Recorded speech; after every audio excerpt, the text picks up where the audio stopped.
kejang juga seringkali menimbulkan kekhawatiran bagi orang tua. Untuk itu bersama saya Leonardo Diogo dari Puskesmas Babakan, hari ini kita akan membahas mengenai kejang demam dan penata laksanaan. Kita sebagai tenaga medis dituntut untuk bisa menangani secara cepat dan tepat. Ya, selamat pagi teman-teman semua. Hari ini kita akan mempelajari mengenai kejang demam dan penata laksanaannya. Jadi apa yang dimaksud dengan kejang demam?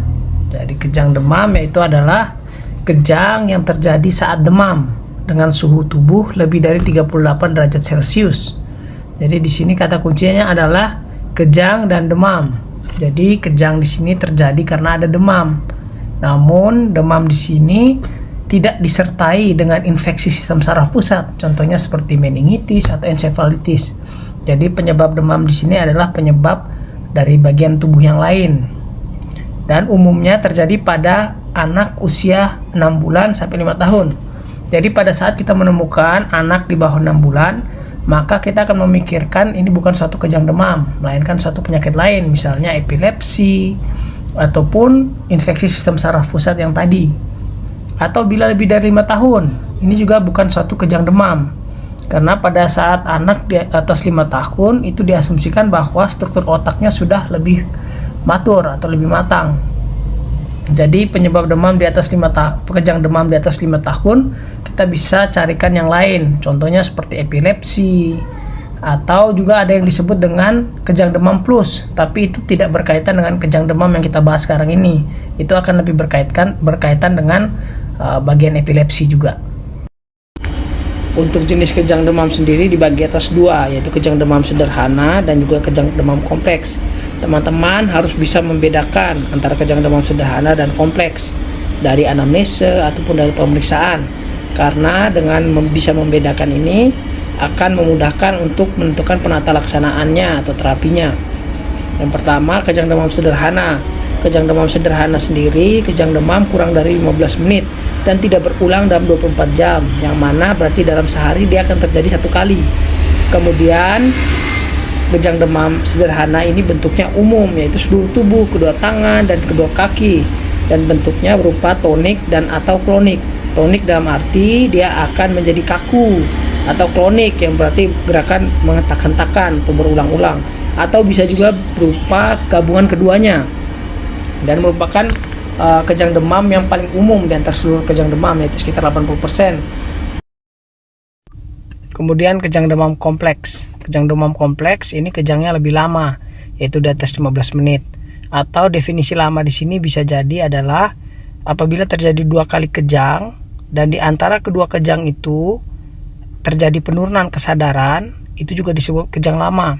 Misalnya, dok, kejangnya tadi yang pertama 10 menit, tapi sampai kejang yang kedua pasien sempat tidak sadar. Nah, ini kita sebut dengan kejang yang lama. Kemudian kejangnya itu bisa jadi vokal atau parsial. Jadi vokal atau parsial ini dimaksudkannya dengan awalnya dari tangan dulu, dok, terus kemudian baru jadi ke seluruh tubuh, atau bisa jadi yang bagian tubuh kanan aja, kaki dan tangan kanan, kemudian menjadi seluruh tubuh. Kemudian kejangnya bisa berulang atau bisa lebih dari 1 kali dalam 1 hari, bisa 2 kali sampai 3 kali, dan di antara kejangnya bisa saja pasiennya sadar gitu ya. Setelah 10 menit kejang, terus kemudian berapa jam kemudian lagi dia bisa kejang lagi. Nah, itu disebut kejang berulang. Untuk penyebab dan faktor risikonya. Jadi penyebab dan faktor risikonya di sini bisa jadi ada infeksi virus atau bakteri. Jadi setelah penanganan kejangnya sudah selesai, kita bisa menggali informasinya atau dengan mencari pemeriksaannya, apakah di situ ada infeksi, misalnya ada flu atau ada infeksi dari telinganya atau dari bagian lain, bisa ditelusuri. Kemudian bisa ditanyakan juga dari riwayat keluarganya, apakah ada orang tuanya, dari kedua orang tuanya dulu waktu kecil pernah kejang. Itu bisa menjadi satu faktor risiko, bisa menyebabkan anak ini punya kemungkinan untuk menjadi kejang demam. Kemudian usia dan maturitas otak anak.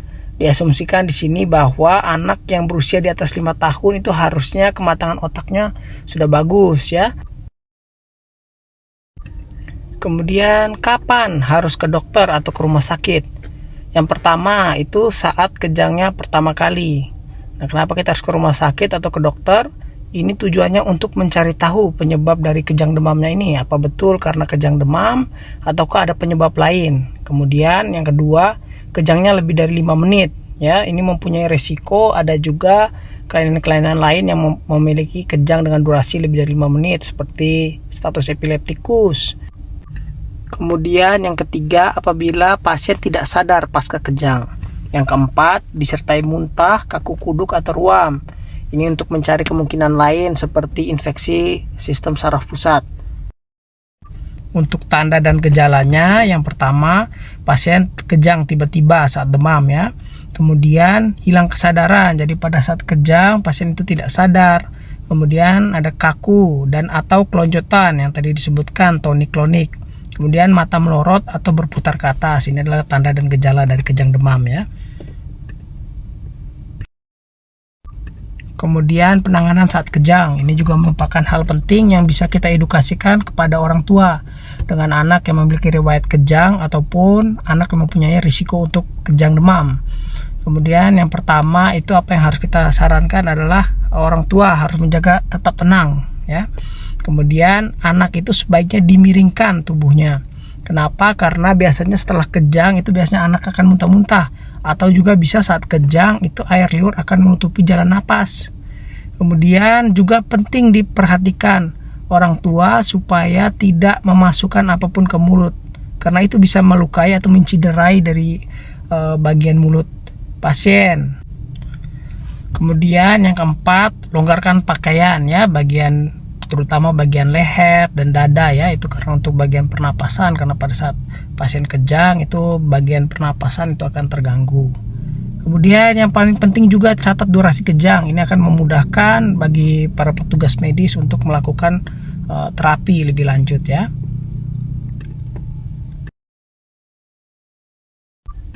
Untuk penanganan kejang demam, kita mengikuti alur yang tertempel pada IGD di Puskesmas Babakan. Nah, biasanya kejang demam ini orang tua akan datang dengan keadaan kejangnya sudah selesai atau sudah berlalu. Namun tidak jarang juga kita akan menemukan di mana pasien akan masih tetap kejang depan kita.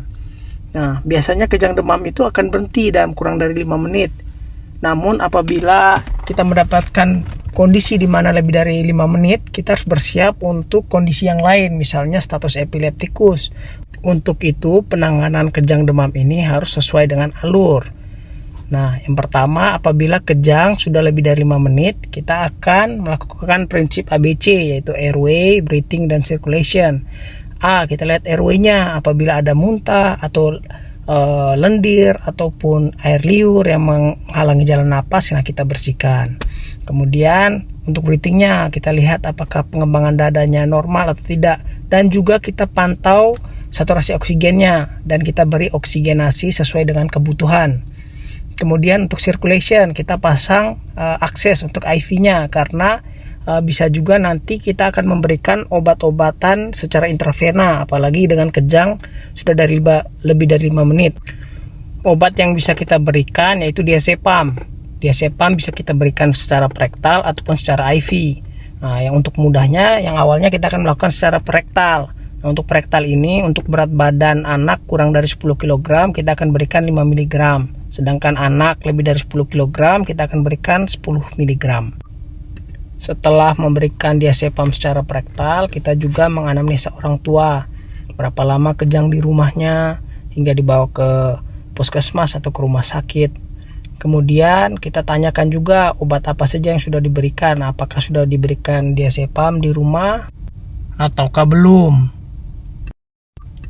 Setelah 5 menit kita pastikan lagi apakah oksigenasinya sudah adekuat atau belum. Kemudian diazepamnya dapat kita ulangi pemberian secara rektal ataupun bisa diberikan secara IV. Cuman yang perlu dicatat di sini bahwa pemberian diazepam itu sebanyak 3 kali maksimal. Nah, apabila kita sudah memberikan diazepam secara rektal sebanyak 2 kali, maka kita bisa memberikan secara IV-nya sebanyak 1 kali. Atau kita sudah memberikan rektal tadi sebanyak 1 kali, maka untuk IV-nya kita bisa memberikan 2 kali. Nah, untuk IV-nya di sini kita dosisnya adalah 0,3 sampai 0,5 mg per kilogram berat badan. Dosis maksimalnya 10 mg. Nah, kita dapat melakukan bolus selama 3 sampai 5 menit, bolus lambat. Nah, apabila kejangnya masih, nah kita akan memberikan obat yang lain, yaitu bisa memberikan phenytoin dengan dosis 20 mg per kilogram berat badan, atau bisa lebih rendah, yaitu 10 sampai 15 mg per kilogram berat badan. Nah, untuk phenytoin sendiri harus kita encerkan dengan NS 50 ml. Nah, kita berikan dalam 20 menit. Nah, apabila dalam 20 menit ini tidak ada perbaikan, maka kita harus merujuk pasien ini. Untuk pencegahan, yang pertama kita obati demam sejak awal, yaitu dengan paracetamol. Kita pastikan bahwa orang tua menyediakan paracetamol di rumah dan juga memberikan obat dengan dosis yang sesuai. Bahkan untuk pasien dengan demam yang lebih sering dan demam yang tinggi, kita bisa menyarankan untuk memberikan paracetamolnya lebih sering, misalnya per 6 jam sekali ataupun bisa per 4 jam sekali, yang penting sesuai dosis. Kemudian bisa dilakukan kompres hangat, yaitu untuk mengurangi demamnya juga, dan juga pemberian cairan, karena pada saat demam anak bisa rentan untuk dehidrasi. Kemudian juga edukasi orang tua dan keluarga, terutama penanganan awal demam yang sudah saya jelaskan tadi. Kesimpulannya adalah, jadi kejang demam ini sebenarnya bersifat jinak. Jadi apabila ditangani dengan tepat dan cepat, maka di kemudian hari tidak akan menimbulkan efek samping. Untuk pencegahan, kuncinya adalah edukasi yang baik kepada orang tua. Dan pada saat penanganan, kita memerlukan ketenangan.